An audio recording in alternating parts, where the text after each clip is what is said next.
رسول الكريم أما بعد أعوذ بالله من الشيطان الرجيم بسم الله الرحمن الرحيم ألا إن أولياء الله لا خوف عليهم ولا هم يحزنون صدق الله العظيم. قال الله تبارك وتعالى في شأن حبيبه إن الله وملائكته يصلون على النبي يا أيها الذين آمنوا صلوا عليه وسلموا تسليما. اللهم صل على سيدنا محمد وعلى آله وأصحابه وأزواجه وذريته وتابعين وتابعين بإحسان إلى يوم الدين. شہزادہ شان والا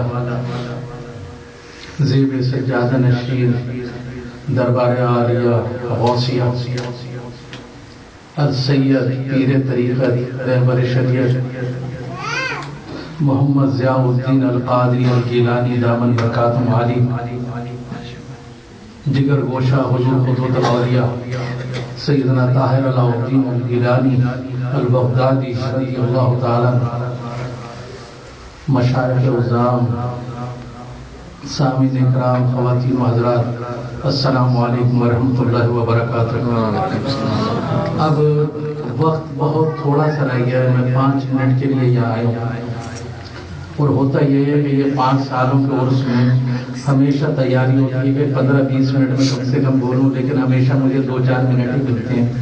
اور ویسے بھی مناظر اسلام کی تقریر کے بعد علماء اکرام کی تقاریر اور نعت خوانی کے بعد میری تقریر بھی تلچھٹ ہوتی ہے. اب اس کے اندر کیا رہ جائے گا، لیکن مسئلہ یہ ہے کہ ظاہر ہے کہ میں نے منعقد کیا یہاں پر اس سرزمین پہ اپنے مرشد پاک کا عرس. آپ لوگوں کا شکریہ ادا کرنا تھا اور میں نے اپنے شہزادے حضور کا شکریہ ادا کرنا تھا. اور 2 باتیں عرض کر کے اجازت چاہوں گا. ابو عین ابن عساکر رضی اللہ تعالیٰ عنہ نے یہ حدیث مبارکہ طبرانی نے بھی اس کو روایت کیا ہے، فتح مکہ میں بھی ہے اور کتاب مشرف مصطفیٰ میں بھی اس کو درج ہے کہ حضور کی بعثت سے 1000 سال پہلے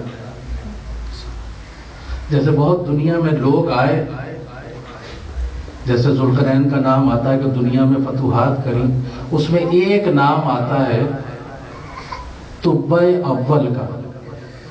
میں نے 5 منٹ میں یہ بیان کرنا اور پھر میں اپنے آپ سے اجازت چاہوں گا کہ وہ جس ملک کو بھی فتح کرتا تھا وہاں کے علماؤں کو جمع کر لیا کرتا، اور جب وہ مکے تک پہنچا تو اس کی ہوتا یہ تھا کہ وہ جس ملک میں بھی جاتا تھا لوگ بڑی تکریم کرتے تھے، ویسے اس کے لیے راستے چھوڑتے تھے. لیکن جب وہ مکے پہنچا تو مکے والے بڑے تکبر میں ہوتے تھے، بڑے ناز. انہوں نے کوئی اسے لفٹ نہ کرائی.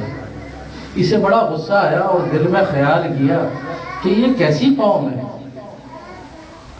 اپنے خلیفہ اما یاسر کو بلایا، کہا کہ بھائی یہ کیسی قوم ہے، یہ تو مجھے کوئی لفٹ ہی نہیں کرایا. میں یہاں پر ایسا کرتا ہوں کہ اس کعبے کے اوپر قبضہ کر لیتا ہوں. ابھی اس نے اتنا سوچا تھا کہ ناک کانوں سے لیزدار بدبودار مادہ بہنے لگا اور اتنا درد سر میں شدید اٹھا کہ کسی طرح اس کو قرار نہ آیا. لیکن جب وہ فتوحات کرتا ہوا مکے تک پہنچا تھا تو اس کے جو جہاں جہاں پہ جاتا تھا جس ملک میں، اس کی جو کریم علماؤں کی ہوتی تھی اپنی فوج میں شامل کر لیتا. اور جب مکے پہنچا تو 4000 اس کی فوج میں علماء کرام موجود تھے، اور اس میں جو رئیس العلماء تھا وہ رات کے ٹائم آیا بادشاہ کے خیمے میں اور کہنے لگا کہ ایک عرض کرنی ہے، آپ ٹھیک ہو جائیں گے اگر میری بات مان لیں. کہ کیا بات؟ کہ یہ مکہ، یہ جو کعبے پہ قبضہ کرنے کا آپ نے سوچا ہے، اس سے انکار کر دیں کیونکہ یہ اللہ کا گھر ہے، ہماری کتابوں میں لکھا ہے. آپ ایسا کریں، اس کو اگر اس ارادے سے دستبردار ہو جائیں تو آپ ٹھیک ہو جائیں گے. بادشاہ نے بھی کچھ سوچا اور جیسی اس نے یہ سوچا کہ میں نہیں قبضہ کروں گا، اس کے جو سر میں درد تھا اور جو بدبودار مادہ بہ رہا تھا وہ بند ہو گیا. پھر وہ کعبے میں داخل ہوا اور دنیا کا پہلا غلاف طب اول نے کعبے کے اوپر چڑھایا.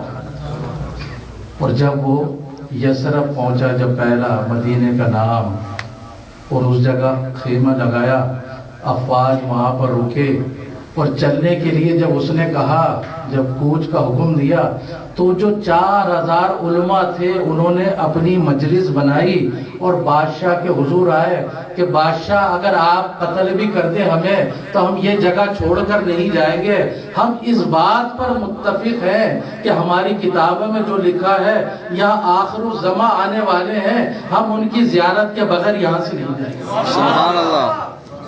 اب بادشاہ تھا، وہ بہت مختصر کر کے میں سنا رہا ہوں۔ بادشاہ نے کہا اچھا بھائی میں تو رک نہیں سکتا، ایسا کرو ان علماؤں کے لیے وہاں پر 4000، یہ مکے کی پہلی آبادی ہے، 4000 علماء کرام کے لیے انہوں نے گھر بنائے، اور ایک گھر اور علیحدہ سے بنوا دیا گیا کہ جب بھی وہ تشریف لائیں تو اپنے گھر کے اندر آ کر ٹھہریں گے۔ اور جو رئیس العلماء تھا اسے ایک بہت محبت بھرا خط لکھا، یہ کبھی شاہ صاحب بیان کریں گے، بہت محبت بھرا خط لکھا کہ آپ کا جو بھی عقیدہ ہے میں اس کے اوپر ایمان لایا اور آپ کو میں نبی مانتا ہوں۔ اور وہ خط لکھ کے علماء کو دیا جو رئیس العلماء تھے کہ جب آپ کی زندگی میں آ جائیں تو انہیں پیش کر دینا، میرے لیے دعا کرانا، نہیں تو ان کی اولادوں میں مختصر یہ ہے کہ جب میرے سرکار دنیا میں تشریف لائے اور مکے سے مدینے کی طرف ہجرت کری تو مدینے سے ایک بستی پہلے وہاں قیام فرمایا تھا، اور یہاں پر جو رئیس العلماء کی اولادوں میں سے تھے انہوں نے وہ خط کہا کہ سرکار کی خدمت میں پیش کرو، اور جو خط لے کر گیا تھا اس کا نام تھا ابو اللیلہ۔ جب سرکار کی خدمت میں وہ حاضر ہوا تو میرے سرکار فرماتے ہیں انت ابو اللیلہ، کیا تم ابو لیلہ ہو؟ کہا کہ میں ہی ابو لیلہ ہوں۔ کہ کیا طب اول کا خط لے کر آئے ہو؟ ہاں خط لے کر آیا۔ سرکار نے اس خط کو پڑھا اور دعا فرمائی، اور جب سرکار میرے مدینہ شریف میں داخل ہوئے تو وہ سب کو پتا ہے کہ ایوب انصاری رضی اللہ تعالیٰ عنہ کا گھر تھا جس میں قیام فرمایا۔ ابو ایوب انصاری رضی اللہ تعالیٰ عنہ کون ہے؟ وہ رئیس العلماء کی اولاد میں تھے، اور ایوب انصاری رضی اللہ تعالیٰ عنہ جس گھر میں رہ رہے تھے وہ گھر بنایا اس لیے گیا تھا کہ جب میرے آقا کریم تشریف لائیں گے تو وہ اپنے گھر کے اندر قیام فرمائیں گے۔ سبحان اللہ، سبحان اللہ۔ یہ وہ سلسلہ، یہ وہ نور جو سیدنا غوث اعظم رضی اللہ تعالیٰ عنہ تک پہنچا۔ جیسے علی بن حیتی کا واقعہ بیان کیا، لوگوں نے دیکھا سرکار غوث اعظم بغداد شریف میں واز فرما رہے ہیں اور علی بن حیتی بیٹھے ہوئے، انہیں نیند آ جاتی ہے۔ شہنشاہ بغداد اترے اپنے ممبر شریف سے، ہاتھ باندھ کے کھڑے ہو گئے، آنکھ کھولی۔ علی بن حیتی کہنے لگے، جیسی آنکھ کھولی غوث الاعظم فرماتے ہیں علی بن حیتی ابھی سرکار کی زیارت ہو رہی تھی۔ کہا کہ آپ کو کیسے پتا؟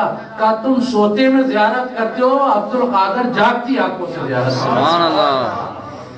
ان کا نور نظر جو پاکستان میں پہنچے، حضور قدوۃ الاولیاء سیدنا طاہر علاء الدین الگیلانی البغدادی رضی اللہ تعالیٰ عنہ، میرے شیخ طریقت، ان جیسا نہ حسین دیکھا، نہ ان جیسی روحانیت دیکھی، نہ ان جیسا تصرف دیکھا۔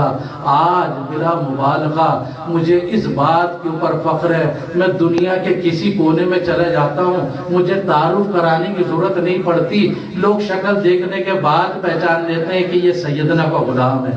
میرے لیے یہ بہت بڑی سند ہے، اور سب سے بڑی سند یہ ہوئی کہ شہنشاہ بغداد کے شہزادے، اللہ اکبر، بڑے بڑے لوگ سجاتے ہیں، بڑے بڑے گھروں کو سجاتے ہیں، مجھ جیسے غریب کے اوپر یہ مہربانی کرتی ہیں، اور مجھ جیسا غریب کے اوپر جو ان کے ٹکڑے نوالوں کے اوپر پڑا ہے، ان کے ٹکڑے نوالوں پہ آج بھی پلتا ہوں۔ یہ دربار غوثیہ قادریہ طاہریہ ان کا فیضان ہے، ان کا دربار ہے، میں اس دربار کا خادم ہوں، میں ان کو جواب دوں، صرف اس بات کی دعا کرتا ہوں کہ اللہ تعالیٰ مجھے ان کی ہمیشہ غلامی میں رکھے، میری اولاد کو ان کی غلامی میں رکھے، اور یہ فیضان جاری اور ساری رہے۔ وما علینا الا البلاغ المبین۔